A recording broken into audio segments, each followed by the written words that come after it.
اوكي بسم الله إن الحمد لله نحمده ونستعينه ونستغفره ونعوذ بالله من شرور أنفسنا ومن سيئات أعمالنا من يهده الله فلا مضل له ومن يضلل فلا هادي له وأشهد أن لا إله إلا الله وحده لا شريك له وأشهد أن محمدا عبده ورسوله يا أيها الذين آمنوا اتقوا الله حق تقاته ولا تموتن إلا وأنتم مسلمون يا أيها الناس اتقوا ربكم الذي خلقكم من نفس واحدة وخلق منها زوجها وبث منهما رجالا كثيرا ونساء واتقوا الله الذي تساءلون به والأرحام إن الله كان عليكم رقيبا يا أيها الذين آمنوا اتقوا الله وقولوا قولا سديدا يصلح لكم أعمالكم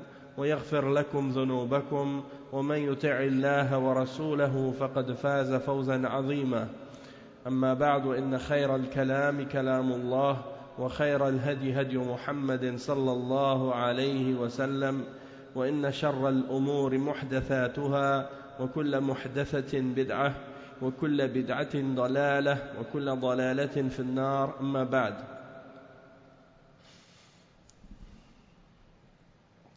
Aujourd'hui on commence le cours 37 dans la lecture du livre Kitab al-Kaba'ir avec le sharh de Cheikh Salih al-Fawzan hafizahullah, et on est arrivé au chapitre qui s'intitule Babul Hala'i wal Jubn.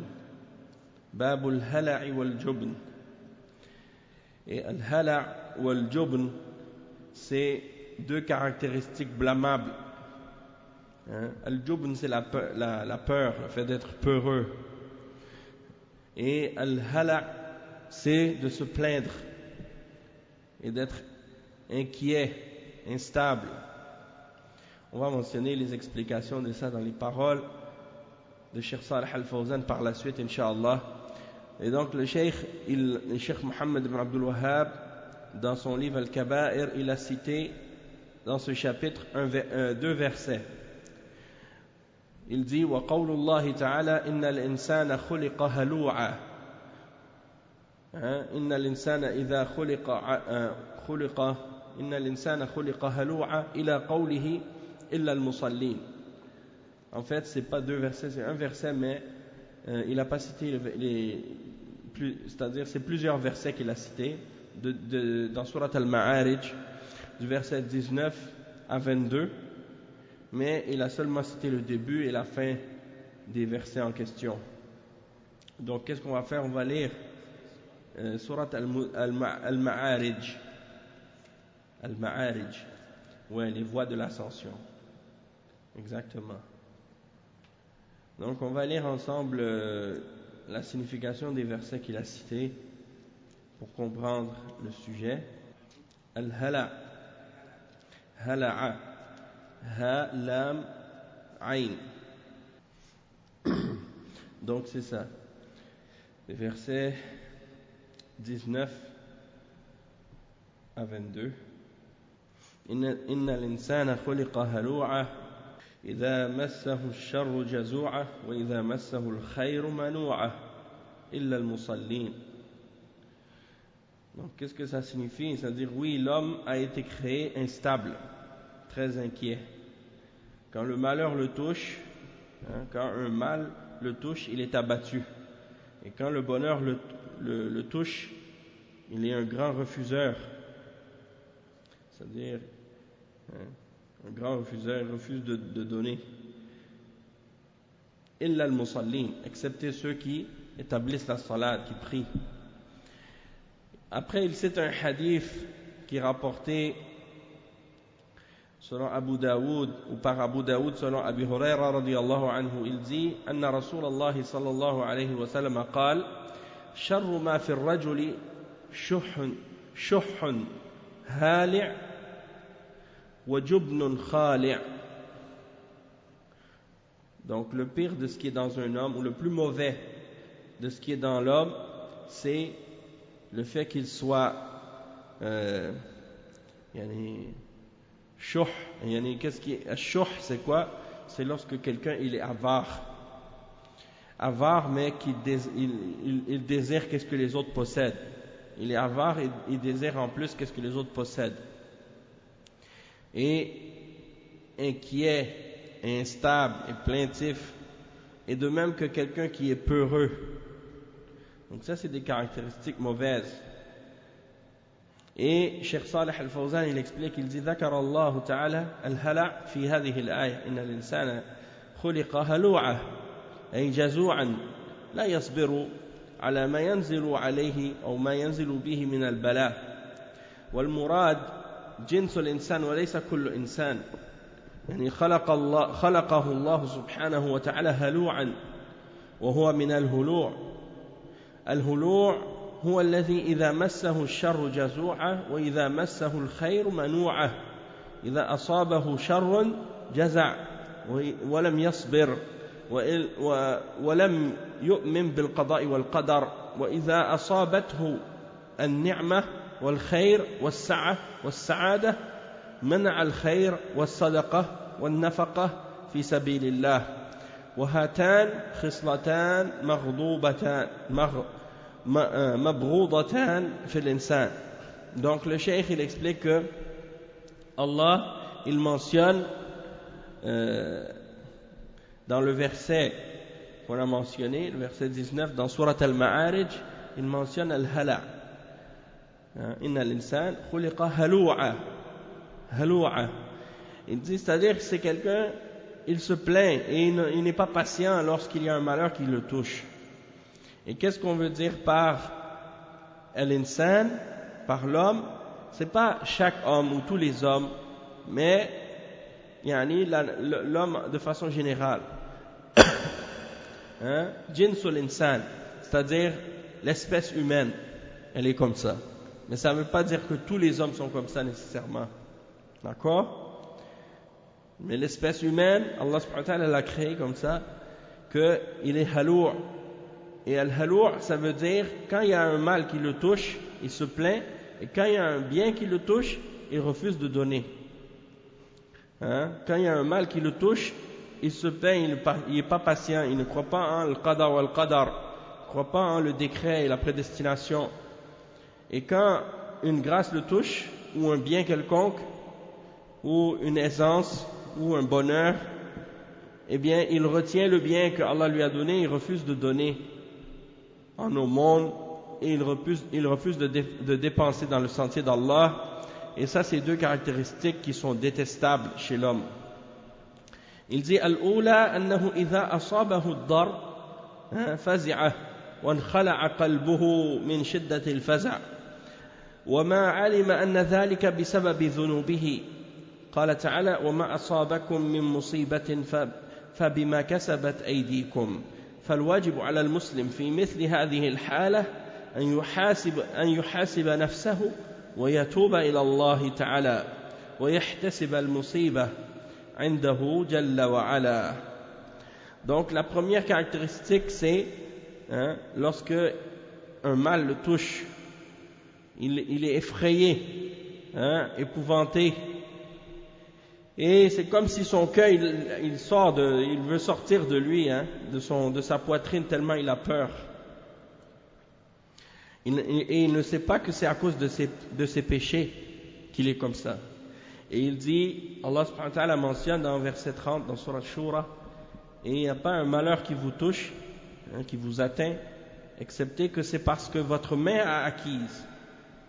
Donc l'obligation pour le croyant, pour le musulman, dans ce genre de situation, c'est de se remettre en question lui-même et de se faire des comptes à lui-même et de se repentir à Allah subhanahu wa ta'ala et de considérer cette épreuve ou ce malheur comme venant d'Allah jalla wa ala.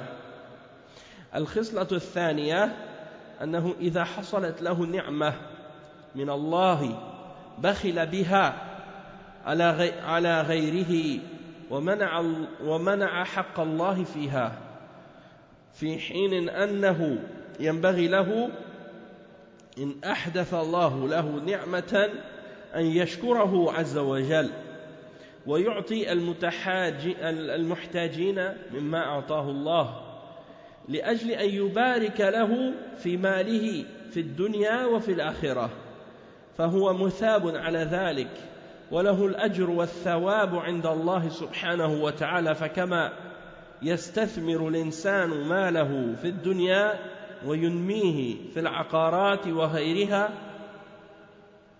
فلماذا لا يستثمره في الآخرة بالقصور والبساتين والمساكن في الجنة التي هي خير وأبقى مما في الدنيا وليس المطلوب من المسلم أن ينفق ماله كله وإنما عليه أن يتصدق ويخرج منه في سبيل الله فلا يجعل ماله كله للدنيا ولكن عليه أن يجعل جزءا منه للآخرة فإن المانع من الإنفاق والجود خوف الفقر هو جهل بالله وعدم وثوق بوعده وفي المقابل فمن تحقق أنه هو الرزاق فهو المعطي وهو المعطي لم يثق بغيره. Donc le cheikh il dit que la deuxième caractéristique c'est que lorsque il obtient une grâce qui vient d'Allah subhanahu wa ta'ala, il obtient une grâce d'Allah, il devient avare, il refuse de partager ou de donner de cette grâce à quelqu'un d'autre et il refuse même le droit d'Allah dans cette grâce alors qu'il aurait dû plutôt, lorsqu'il a reçu cette grâce, lorsque Allah lui a donné cette grâce, il devait plutôt être reconnaissant envers Allah subhanahu wa ta'ala et donner à ceux qui en ont besoin de ce que Allah lui a donné pour que Allah subhanahu wa ta'ala le bénisse dans ses biens, dans cette richesse qu'il a dans cette dunya et dans l'au-delà. Il dit donc il va être récompensé pour ça et il aura la récompense d'Allah subhanahu wa ta'ala dans l'au-delà.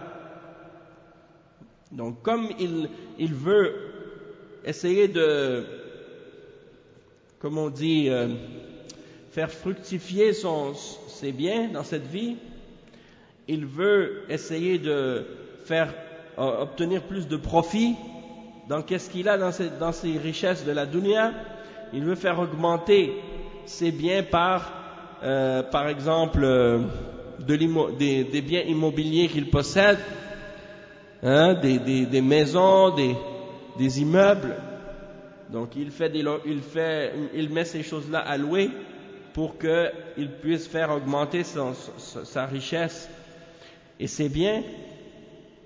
Pourquoi il ne fait pas des efforts également pour essayer de faire fructifier ses biens dans l'au-delà, ses palais, ses jardins, ses demeures qu'il va avoir dans le paradis, qui sont meilleurs et plus durables que ceux qui sont dans la dunya.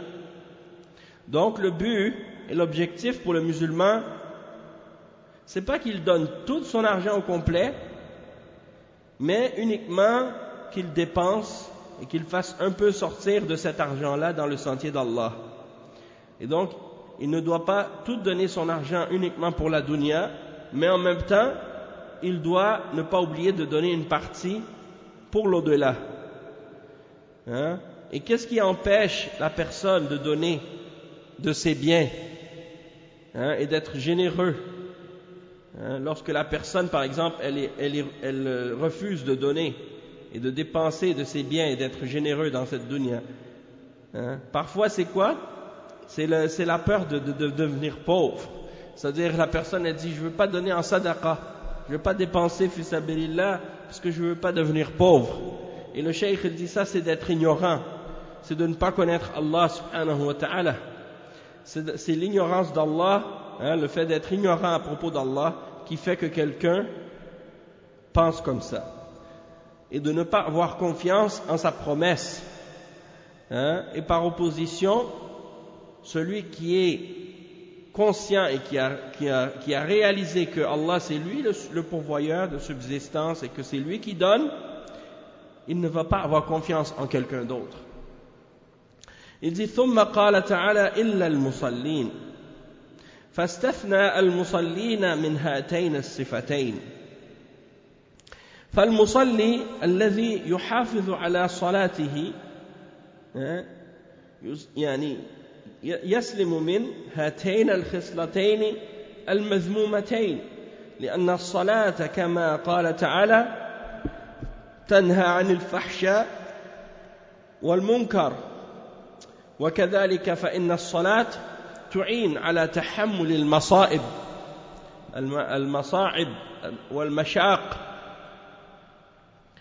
قال تعالى يا أيها الذين آمنوا استعينوا بالصبر والصلاة، فالصلاة هي خير عمل الإنسان، فلذلك استثنى الله المصلين من الجزع عند المصيبة والمكروه، ومن المنع عند حصول النعمة، فإنهم إذا أصابتهم ضراء صبروا، وإن أصابتهم سراء شكروا الله عز وجل، لأن الصلاة تأمر بذلك وتعين عليه، وهذا من الفوائد العظيمة في الصلاة.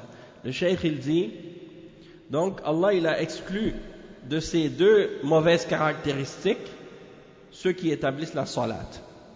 Ceux qui établissent la salat, ils ont été exclus de ceux qui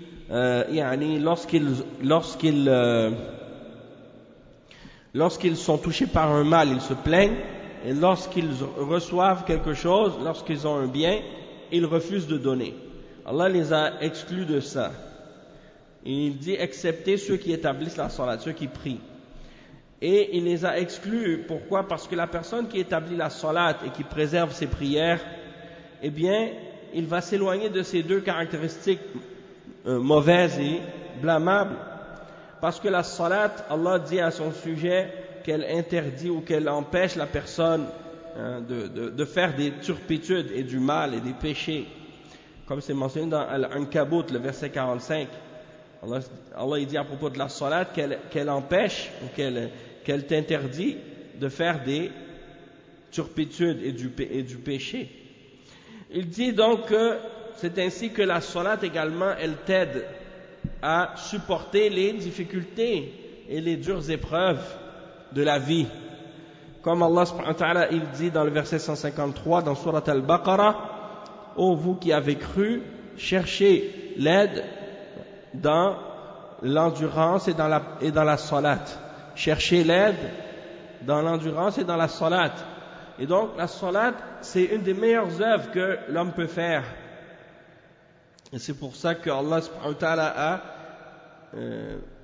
mentionné l'exception de ces deux caractéristiques mauvaises, ceux qui font la salat.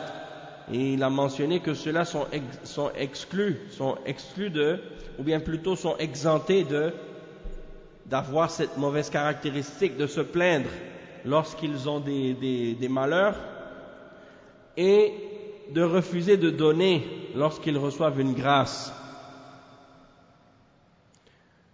Donc quand les gens qui établissent la salat, quand ils reçoivent un mal quelconque, quand ils subissent un mal quelconque ou ils sont touchés par un mal quelconque, ils font preuve de patience et d'endurance. Et lorsqu'ils sont touchés par un bien quelconque, ils sont reconnaissants envers Allah Azza wa Jal. Parce que la salat, la salat, elle ordonne de faire ça. C'est-à-dire, c'est la salat qui fait en sorte que la personne, elle ressent le besoin de faire ça. Et elle l'aide à le faire. Et ça fait partie des bienfaits, des grands bienfaits de la salat. Ensuite, le cheikh, il mentionne à propos du hadith de Abi Huraira radiyallahu anhu qui est mentionné ici, qui est rapporté selon Abu Daoud, et c'est un hadith sahih. Il est rapporté également selon Ahmad. Et il dit أنه صلى الله عليه وسلم قال شر ما في الرجل شح هالع وجبن خالع.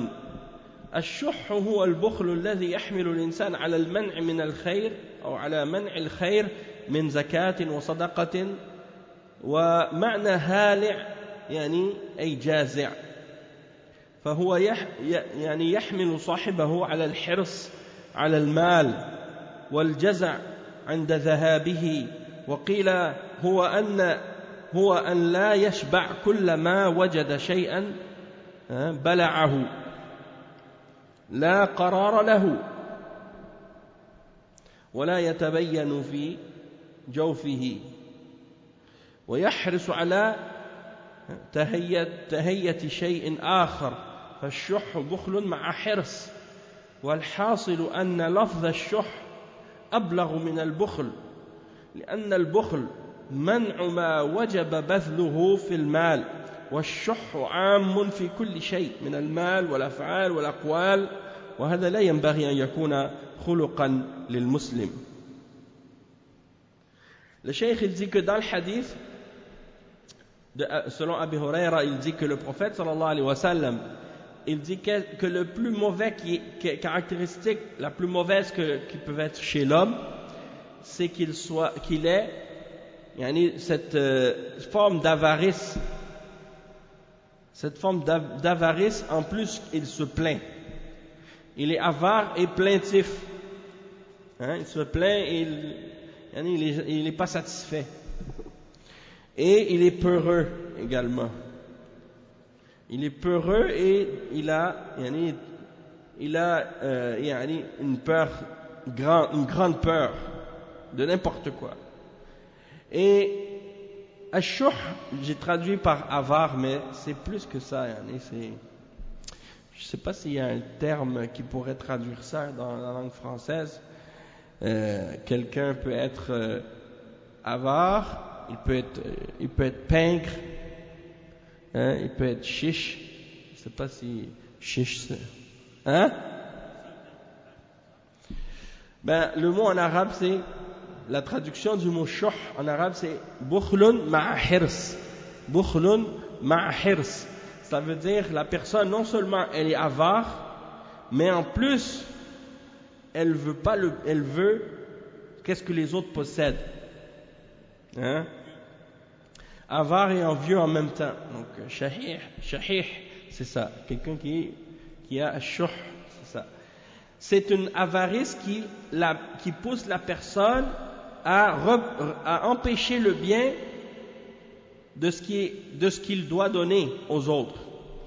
Comme par exemple la zakat ou la sadaqa. Donc il ne veut pas donner, il retient qu'est-ce qui lui est obligatoire de donner.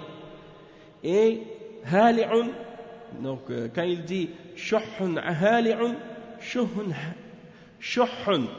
hali'un, ça veut dire une personne qui est avare et qui retient le bien qui lui est obligatoire de donner ou qu'il doit donner à ceux qui en ont besoin. Et hali', c'est la personne qui se plaint, qui n'est pas satisfaite. Et donc ça l'amène à vouloir plus d'argent. Et à vouloir plus d'argent et à se plaindre lorsqu'il n'en a plus ou lorsque son argent diminue. Lorsque son argent diminue. Et donc on dit c'est quelqu'un aussi qui n'est jamais rassasié. Chaque fois qu'il trouve quelque chose, il l'avale et ça ne reste pas, il ne le garde pas, il mange toujours plus. Et quand il mange, c'est comme s'il n'a rien mangé, il ressent pas d'avoir mangé qu'est-ce qu'il a mangé, donc il en veut toujours plus encore. Donc c'est ça Ash-Shuh. Et il dit Ash-Shuh,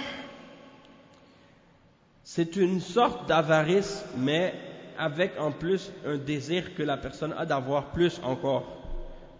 Et il dit que on peut résumer en disant que c'est plus général que l'avarice. Le sens de Ash-Shuh, c'est plus général que al-Bukhl, l'avarice. Parce que l'avarice, c'est le fait de retenir de ce qui est obligatoire de dépenser comme argent. Tandis que Ash-Shuh, c'est plus général parce que ça comprend tout. C'est pas seulement l'argent, même dans les actions, dans les paroles. Donc c'est pas seulement d'être avare dans l'argent, c'est même d'être avare aussi dans les actions et dans les paroles, et il dit que c'est un caractère que le musulman ne doit jamais avoir. C'est un caractère que le musulman ne doit pas avoir. Il dit وقوله صلى الله عليه وسلم جبن خالع الجبن ضد الشجاعة ضد الشجاعة فكأن يخاف الإنسان أن يجاهد في سبيل الله من شدة خوفه من القتل أو خوفه من الجراح وهذا من الجبن ومعنى خالع أي شديد كأنه يخلع قلبه من الخوف والرعب والمراد به أن يعرض من نوازع الأفكار وضعف القلب عند الخوف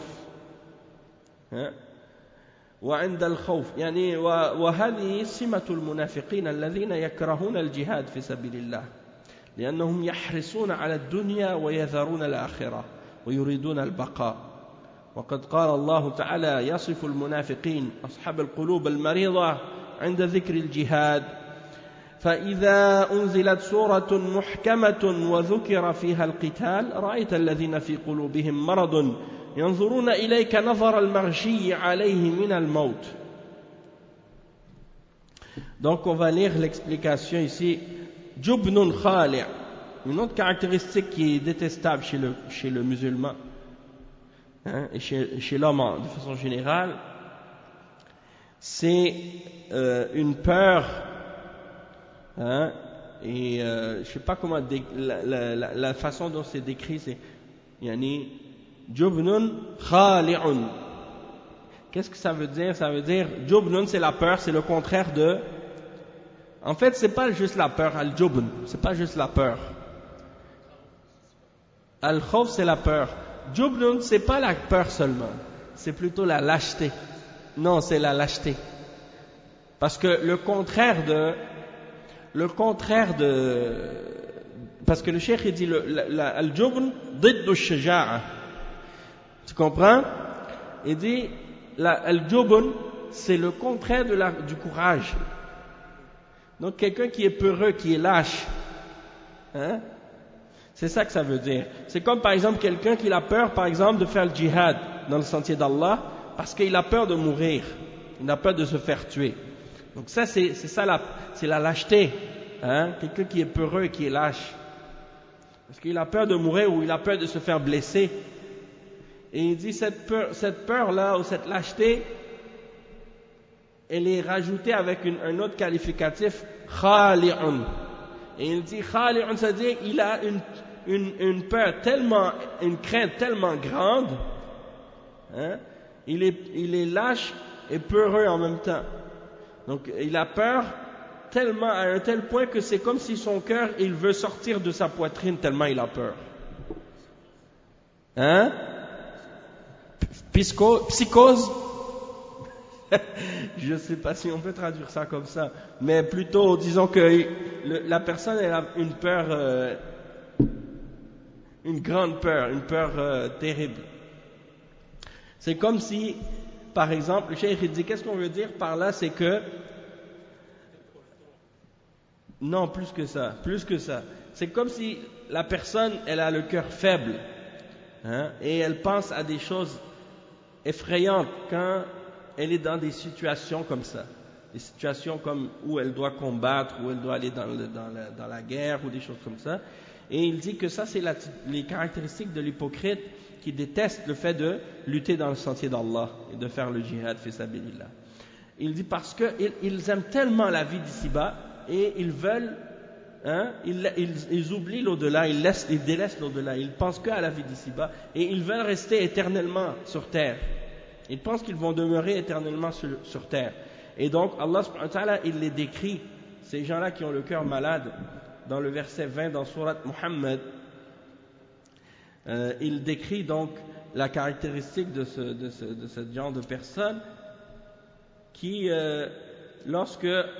en fait, le verset ça dit, et lorsque nous avons fait descendre une sourate qui est claire et explicite, sans équivoque, dans laquelle on mentionne le combat, tu vois ceux qui ont une maladie dans le cœur, ils te regardent comme le regard de celui qui est proche de la mort.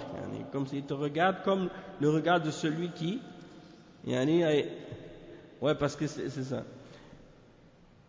Tu vois ceux qui ont une maladie au cœur te regarder du regard de celui qui s'évanouit devant la mort.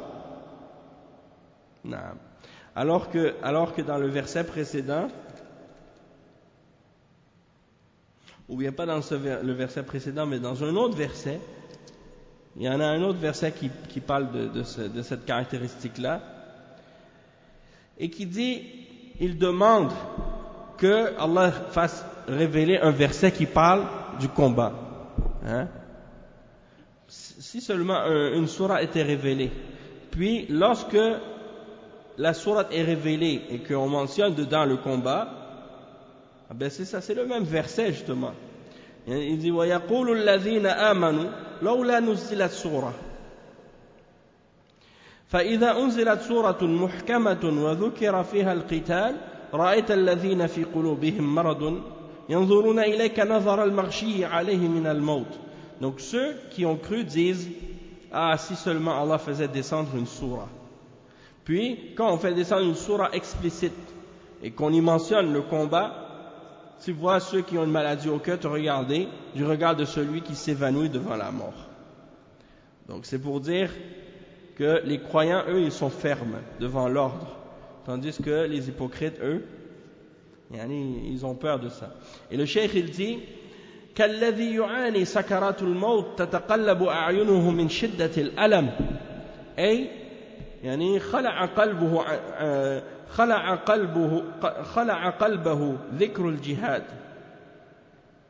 والعياذ بالله كالذي يخشى عليه من الموت فهو لا يريد ذكر الجهاد ولا يريد أن يجاهد ويحب البقاء في الدنيا وما هو بباق فيها فهو ميت لا محالة سواء مات في المعركة أو بأي سبب آخر فلا نجاة من الموت فلماذا لا يكون موتا في سبيل الله فمن يقتل في سبيل الله ينال حياة دائمة قال تعالى ولا تحسبن الذين قتلوا في سبيل الله أمواتا بل أحياء عند ربهم يرزقون هم أحياء ولكن لا ندري حقيقة حياتهم لأنها في البرزخ فشهادة حياء ولهذا يقول أبو بكر الصديق رضي الله عنه احرص على الموت يعني توهب لك الحياء يعني حياة الشهداء ومن ترك شيئا لله عوضه الله خيرا منه. Donc le cheikh il dit, il te regarde comme celui qui s'évanouit, hein, ou bien qui s'évanouit avant la mort, ou qui s'évanouit de la mort. Hein. C'est comme la personne qui est dans l'agonie. Et au moment de l'agonie, juste avant la mort, tu vois ses yeux qui se renversent, hein, à cause de la douleur. Et donc, il dit, c'est comme si son cœur, il est arraché de sa poitrine. Il tombe sans connaissance tellement il a peur. Hein? Donc, c'est comme s'il perd connaissance, hein, tellement il a peur de la mort. Et donc, il ne veut pas faire le djihad. Il veut pas le djihad. Il ne veut pas qu'on en parle même. Il ne veut même pas l'entendre. Et il veut rester dans cette dunya alors qu'il ne va pas rester. Parce que tout le monde va mourir de toute façon. Donc, peu importe que tu meurs au combat ou que tu meurs pas au combat, tu vas mourir quand même pour d'autres choses. Hein? Peut-être tu vas mourir, tu vas traverser la rue, une voiture va te frapper, tu meurs. Hein? Peut-être quelque chose de plus banal que ça même. Hein? Tu descends l'escalier, tu manques une marche, tu te frappes la tête sur un poteau, puis tu meurs. Hein? N'importe quelle façon, tu ne sais pas comment tu peux mourir. Donc si c'est le cas, dans ce cas-là, c'est pas mieux de mourir dans le sentier d'Allah? Bien sûr que oui. Et il dit donc, celui qui est tué dans le sentier d'Allah, il aura une vie éternelle. Et comme Allah subhanahu wa ta'ala dit dans le verset 169 dans Surat Al-Imran, il dit, ne pensez pas que ceux qui ont été tués dans le sentier d'Allah, ne pensez pas qu'ils sont morts, non, mais plutôt ils sont bien vivants et ils reçoivent leur subsistance de leur Seigneur. Donc ils sont vivants, mais on ne sait pas la réalité de leur vie, comment elle est, parce que c'est la vie du barzakh. C'est la vie du barzakh, c'est-à-dire la vie entre la mort et la résurrection. Il y a une barrière entre les deux. Et c'est une autre dimension, une autre réalité que la réalité de cette vie d'ici-bas. Donc on ne sait pas réellement comment elle est cette vie-là, mais on sait que les martyrs sont vivants dans ce barzakh. Et comme Abu Bakr as-Siddiq radiyallahu anhu disait, yani, fais des efforts, ihris ala al-maut wa tuhabu laka al-hayat. Donc fais des efforts pour mourir et tu vas recevoir le don de la vie, c'est-à-dire la vie des martyrs. Hein? Il dit, celui qui abandonne quelque chose pour Allah, Allah lui remplacera par quelque chose de meilleur. Et bien entendu, ça c'est quelqu'un qui fait un djihad qui est légitime et légiféré par Allah, qui respecte les conditions de la charia de l'islam, et non pas le combat que font les khawarij, qui ne respectent pas les règles de l'islam, les règles du djihad islamique, et puis qui tuent des gens qui sont des civils, des innocents, des hommes, des femmes et des enfants, sans respecter la vie que Allah a rendue sacrée.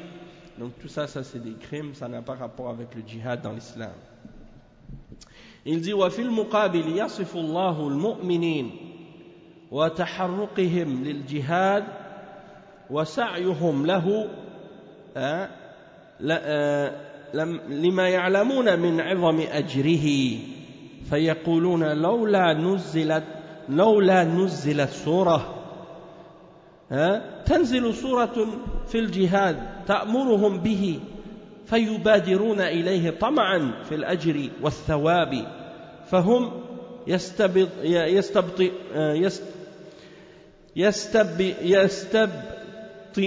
يستبطئون حصول الأمر بالجهاد ويطلبون سرعة الأمر به وهذا دليل على أن الجهاد يرجع في شأنه إلى الكتاب والسنة لا إلى مجرد الرغبة فيه أنه عبادة والعبادات توقيفية.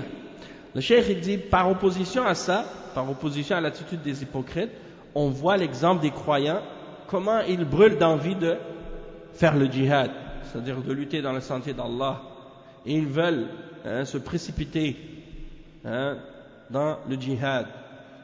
Pourquoi? Parce qu'ils savent la grande récompense qu'il y a dedans, de la part d'Allah. Et on voit dans le verset qu'on a lu tout à l'heure, le verset 20, au début, لَوْلَا نُزِّلَتْ سُورَةٌ. Ils disent, si seulement une sourate a été révélée. Et donc, ça veut dire quoi? Ça veut dire que eux, ils souhaiteraient qu'un verset, à l'époque, le djihad n'était pas permis. Au début de l'islam, le djihad, il n'était pas permis encore. Les mushrikoun, ils faisaient du tort aux musulmans, ils donnaient de la difficulté aux croyants, ils torturaient les croyants, ils tuaient les croyants. Et Allah subhanahu wa ta'ala a interdit aux croyants de combattre à ce moment-là parce qu'ils n'étaient pas en mesure de combattre, parce qu'ils étaient faibles, parce qu'ils n'étaient pas assez nombreux. Et justement, Allah subhanahu wa ta'ala ne leur a pas révélé de combattre. Mais malgré tout, eux, ils souhaitaient que Allah leur donne cette permission-là et qu'il fasse révéler les versets qui parlent de ça. Et ils trouvaient le temps long, ils trouvaient le temps long que cet ordre soit révélé. Donc, ils voulaient que les versets qui ordonnent le djihad ou qui permettent le djihad soient révélés rapidement pour pouvoir le faire, parce qu'ils veulent la récompense d'Allah dans cette adoration-là. Et ça, c'est la preuve de quoi?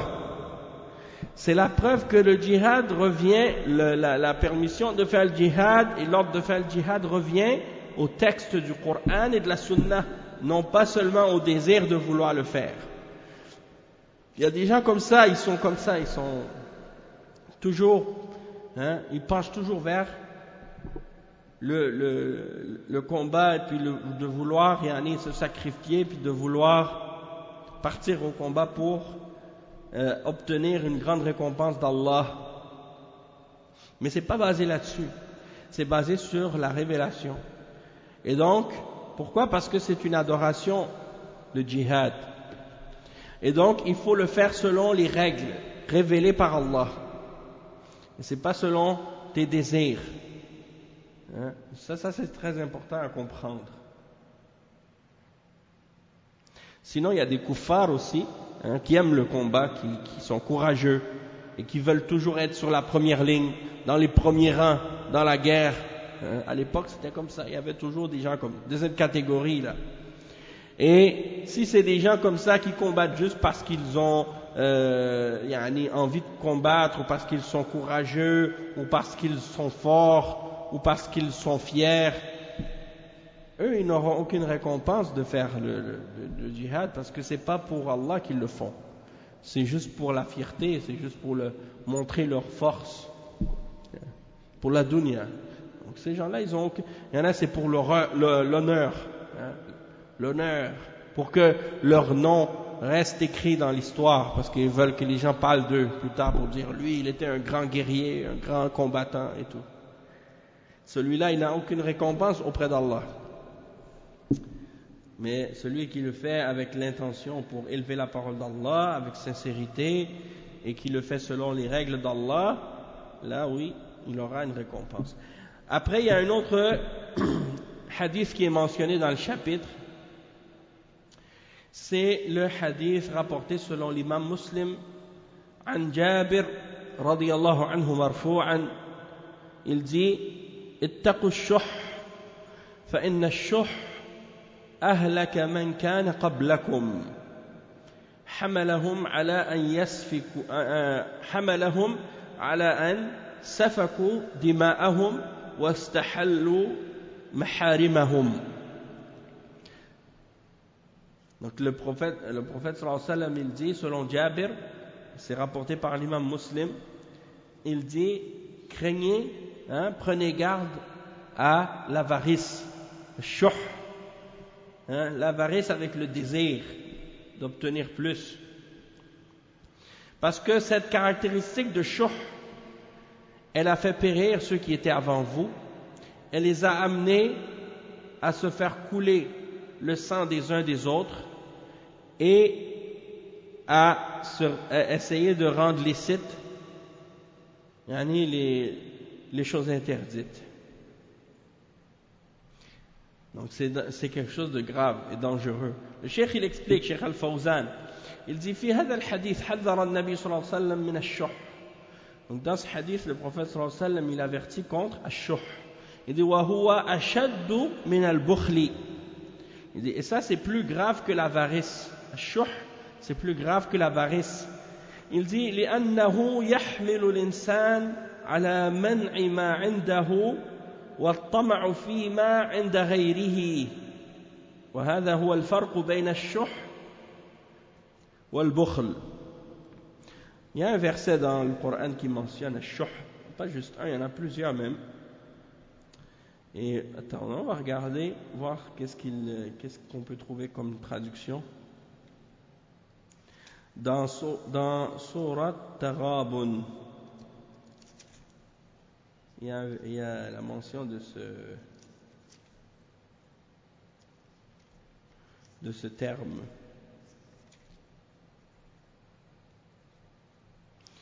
وَمَنْ يُوقَ شُحَّ نَفْسِهِ فَأُولَئِكَ هُمُ الْمُفْلِحُونَ. Et ceux qui ont été protégés contre quiconque a été protégé contre sa propre avidité. Bon, ça c'est une autre façon de le définir. l'avidité.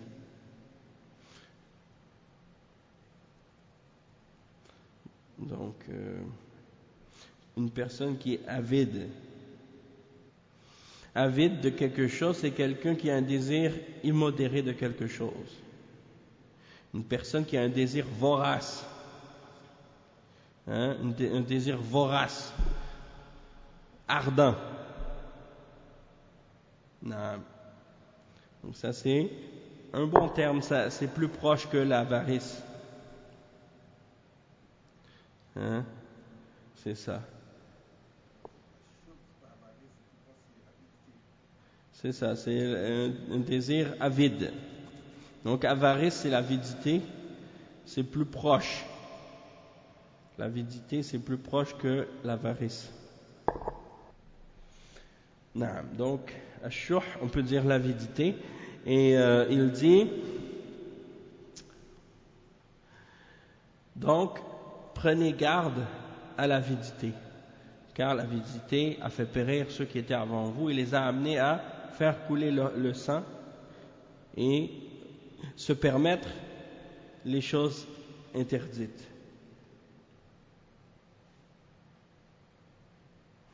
Et le cheikh, il explique ça, il dit donc que le prophète sallallahu alayhi wa sallam, il a averti contre l'avidité et il a dit que c'est plus grave que l'avarice. Et il a dit que ça peut même, il dit لأنه يحمل الإنسان على منع ما عنده والطمع فيما عند غيره. Donc on dit, j'ai dit l'avidité que c'est plus proche que le terme avarice. Ça ne veut pas dire que c'est le terme exact. D'accord? C'est pas le terme exact de shuh, mais c'est plus proche que le mot avarice. D'accord? Donc des fois il n'y a pas un mot exact, mais au moins ça nous aide à comprendre un peu plus. Non. Donc il dit لأنه يحمل الإنسان على منع ما عنده والطمع فيما عند غيره. هذا هو الفرق بين الشح والبخل. Donc regardez le cheikh comment il explique. Il dit que ash-shuh c'est plus grave que l'avarice. L'avidité, si on le traduit par l'avidité, il dit c'est plus grave que l'avarice parce que ça pousse l'homme à retenir ce qu'il possède et à donner. C'est-à-dire la personne ne voudra pas donner à celui qui a besoin et à souhaiter obtenir ce que l'autre possède. Donc non seulement il a qu'est-ce qu'il lui faut, mais il refuse de donner aux autres et il souhaite obtenir ce que les autres possèdent en plus. Donc ça c'est grave. Et il dit, c'est ça la différence entre ash-shuh et al-bukhl. C'est ça la différence entre l'avidité et l'avarice. Et il dit que al-bukhl, l'avarice, il dit fal-bukhl yamna an yamna al-insan ma indahu. L'avarice c'est seulement tu dis par exemple je donne ce que j'ai, je veux pas le donner. C'est ça l'avarice seulement.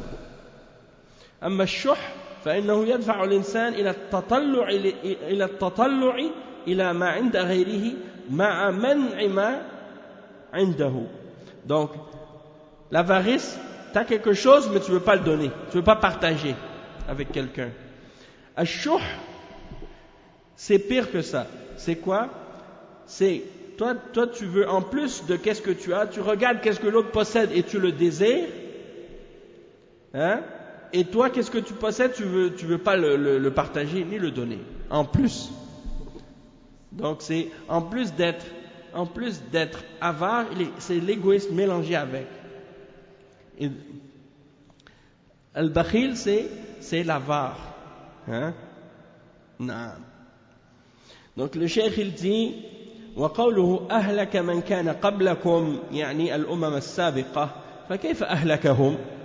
حملهم حب المال والشح على أن سفكوا دماءهم واستحلوا محارمهم وهذا كله من أجل المال فقد قتل الإنسان قريبه فقد يقتل الإنسان قريبه أو أخاه المسلم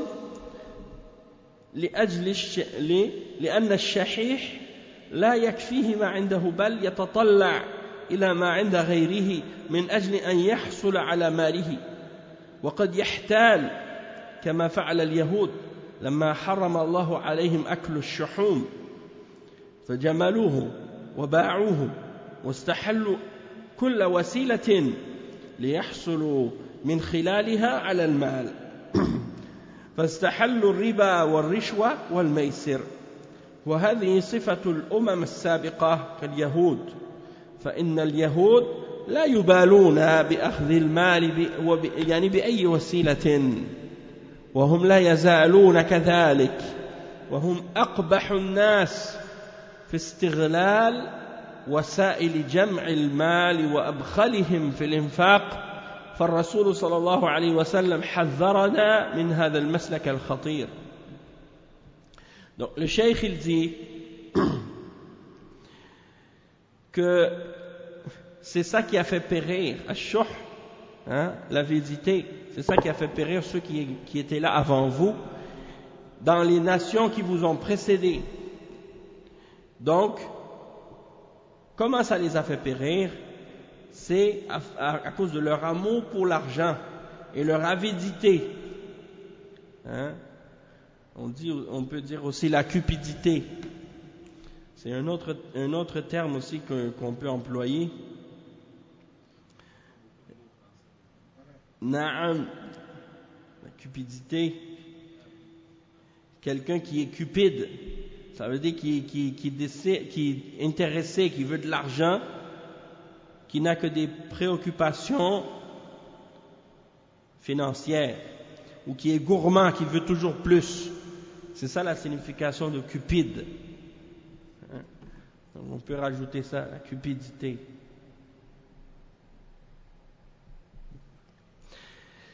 Naam, donc c'est ça l'amour de l'argent, la cupidité, l'avidité.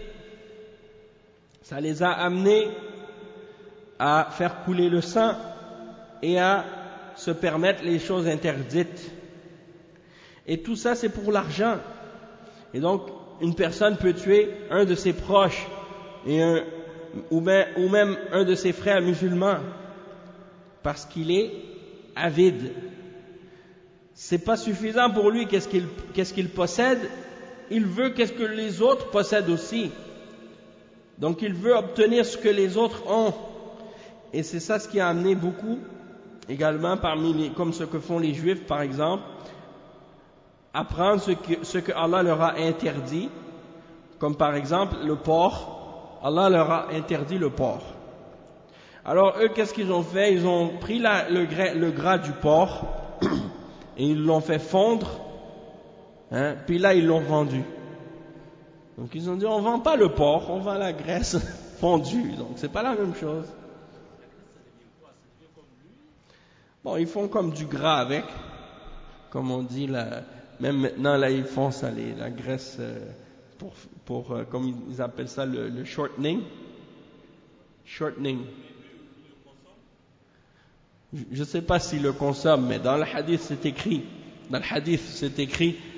Inna Allah harrama alayhim shumuhul mayta fajamaluhu thumma ba'uhu fa'akalu thamana. Ils mangent pas la graisse, mais ils mangent son prix, ils mangent son profit. Donc ça revient à la même chose. Fa'akalu thamana. Donc tu manges pas le porc, mais l'argent que tu fais avec le gras de porc, tu le manges. Donc c'est équivalent. Et il dit, et ils ont également rendu licite tous les moyens par lesquels ils peuvent arriver à se procurer de l'argent. Tous les moyens.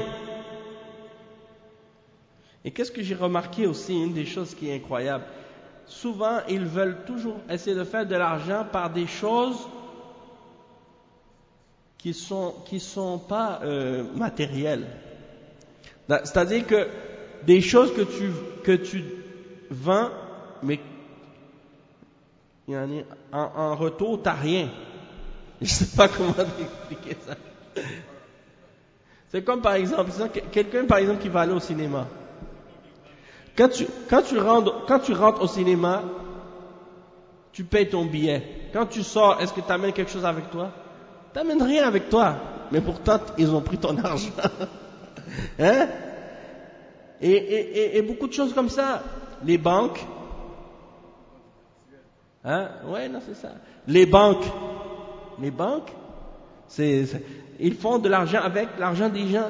C'est pas leur argent, mais toi tu vas mettre ton argent dans la banque. Pendant que ton argent est dans la banque, ils le prennent et ils l'utilisent pour faire d'autres choses avec. C'est pas leur argent, mais ils utilisent l'argent des autres pour faire de l'argent avec. Hein? Bon, c'est pas juste les juifs qui font ça, hein? Il y a des chrétiens aussi, il y a des athées aussi qui font ça. Mais c'est pour dire, comme tu dis, ils vendent du rêve. Et ils ont permis également le riba. Le riba, c'est exactement la même chose. Tu fais de l'argent avec rien. Tu vois? Parce que c'est comme si l'argent était elle-même une marchandise maintenant. Et que tu fais de l'argent avec l'argent. Mais comme si tu n'as pas besoin de vendre ou d'acheter quoi que ce soit. Tu fais juste, tu mets ton argent quelque part, les intérêts augmentent. On va dire que tu as $1 million dans ton compte. À combien d'intérêts ils te donnent par mois pour ce million-là? Ça veut dire que tu n'as même pas besoin de toucher à ton million là. C'est juste chaque mois il y a l'intérêt qui augmente. Tu utilises que les intérêts et tu vis là-dessus. Ça te fait de l'argent qui rentre tous les mois. Pour rien, tu fais rien pour ça. Hein? Juste parce que tu as 1 million. Imagine celui qui a 1 milliard dans sa banque. Il n'a pas besoin de même travailler.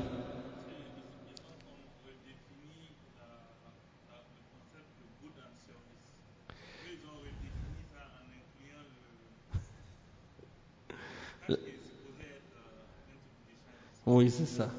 L'argent qui est supposé d'être une monnaie qu'on utilise pour échange, pour acheter et vendre, est devenue elle-même une marchandise qu'on utilise pour faire de l'argent avec. Et la bourse et tout ça, c'est la même chose. Tu vends des choses que tu possèdes même pas.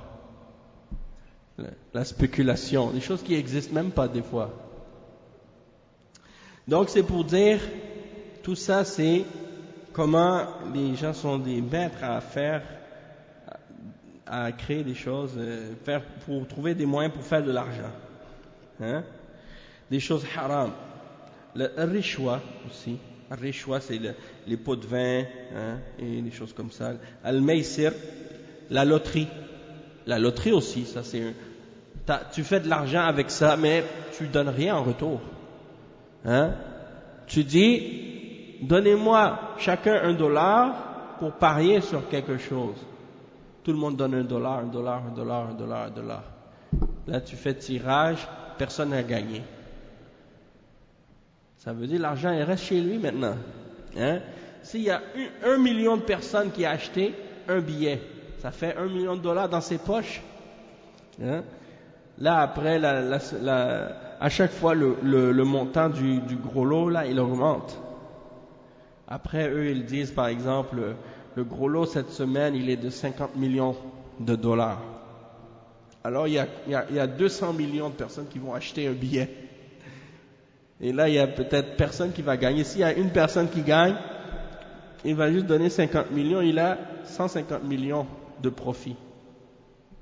C'est pour dire, les gens, ils réfléchissent pas, et ils savent pas combien de probabilités ils ont de gagner dans ce jeu-là. C'est peut-être une chance sur combien de milliards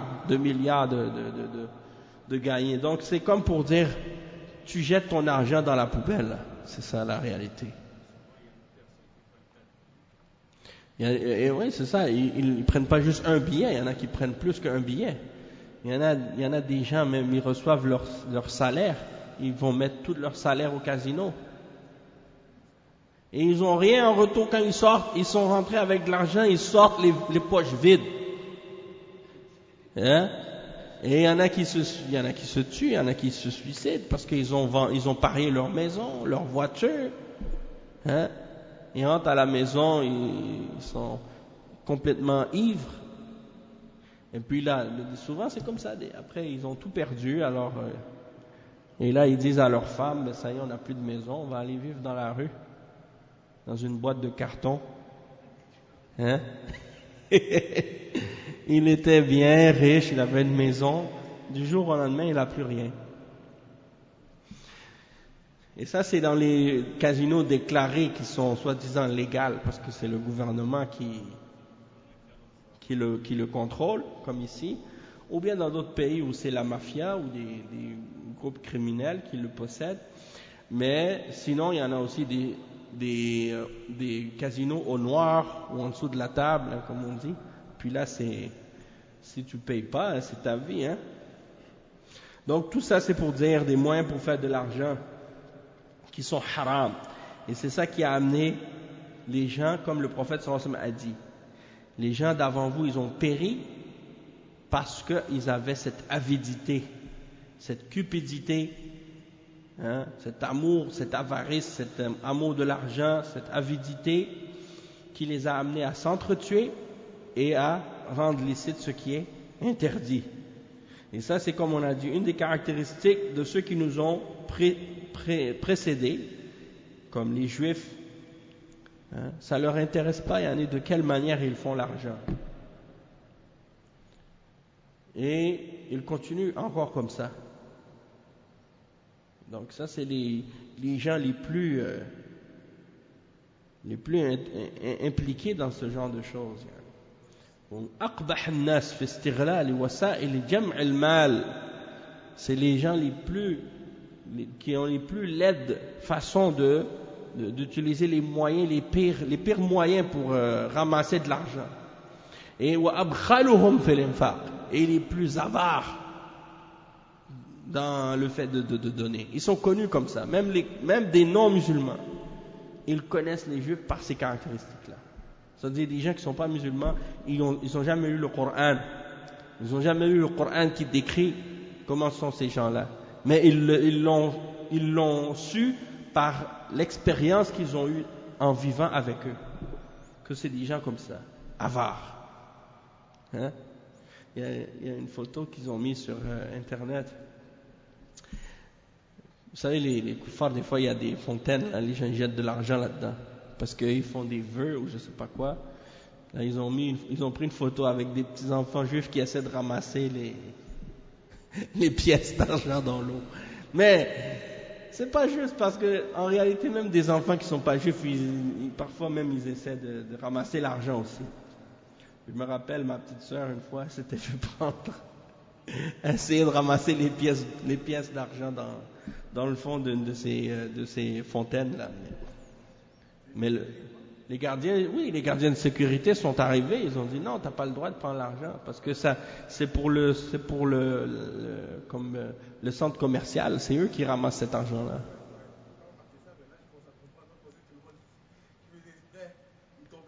Non.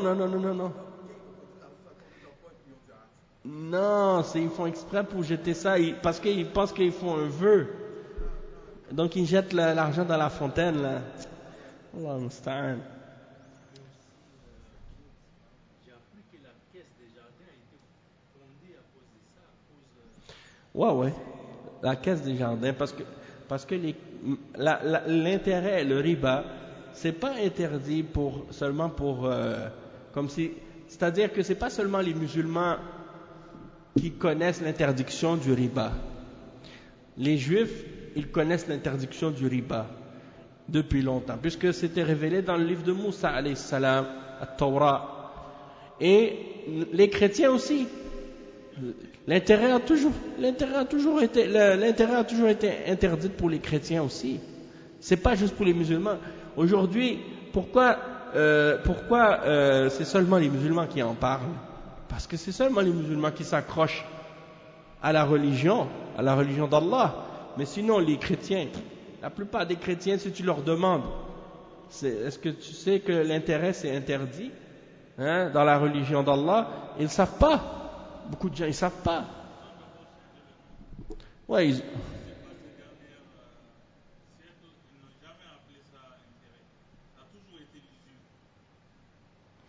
Hmm. Hmm.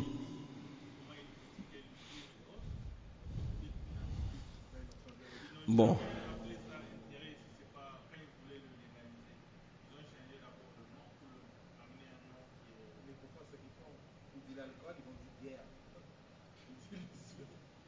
Oui, non, c'est ça. C'est comme tu dis, l'usure, quand tu regardes par exemple dans les dictionnaires la définition du terme usure, et puis tu vas voir qu'il y a une différence entre le terme usure et le terme intérêt dans leur définition. Donc, une façon en fait, de détourner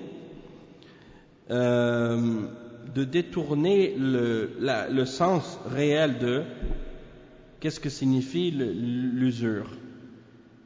Ils disent dans les définitions que l'usure, désigne l'intérêt d'un prêt au taux abusif. Et non, l'usure, c'est la définition. Ils disent que l'usure désigne l'intérêt d'un prêt au taux abusif. Anciennement, l'usure désignait tout intérêt, indépendamment du taux. Tu vois? Donc, par exemple, aujourd'hui, ils vont dire un taux usurier, c'est un taux, par exemple, d'intérêt à 50%. Ça, ils vont dire, ça, c'est de l'usure. Mais si c'est un prêt à, on va dire, un taux d'intérêt de 5% ou 10% ou 20%, ça, ils disent, ça c'est de l'intérêt ordinaire. Un taux d'intérêt ordinaire. C'est pas de l'usure. Donc, eux, ils disent, qu'est-ce qui est interdit? C'est seulement l'usure. C'est pas l'intérêt, le taux d'intérêt, si c'est un taux d'intérêt qui est bas. Ça dérange pas. Alors que Allah subhanahu wa ta'ala a interdit l'usure, il a interdit l'intérêt, que ce soit un taux élevé ou un taux bas, dans tous les sens. Le riba, c'est haram. Naam. Naam. Et c'est pas juste ça, c'est parce que même ils ont même bon, parce que si tu regardes dans l'histoire récente là, depuis qu'est-ce qu'on appelle la révolution industrielle, il y a eu la révolution industrielle qui est arrivée en Angleterre, c'est là-bas que ça a commencé. Et la raison pourquoi ça a commencé en Angleterre en particulier, c'est parce que à un certain moment donné, il y a même un Québécois qui a écrit un livre qui s'appelle Les nègres blancs d'Amérique. Il parle